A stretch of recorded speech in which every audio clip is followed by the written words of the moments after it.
Яркие одеяния и четкие намерения. Это начинающий дипломат из Мали. Для него, как он говорит, визит на Казан-саммит – большой шаг в профессию.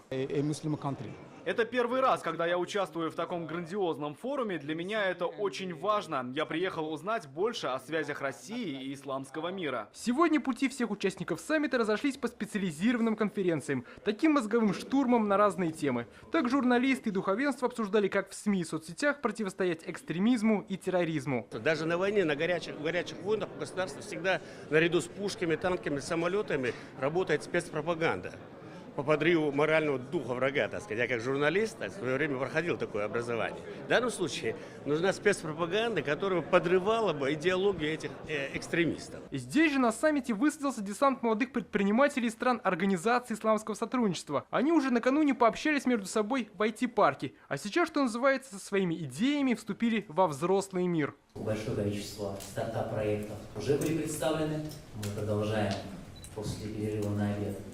Мы возвращаемся на площадку IT-стартап Экспо. И сегодня у нас очень важный день. Уже сложившиеся бизнесмены разложили в кулуарах саммита свою продукцию. Цель – на такой товар привлечь покупателей и партнеров.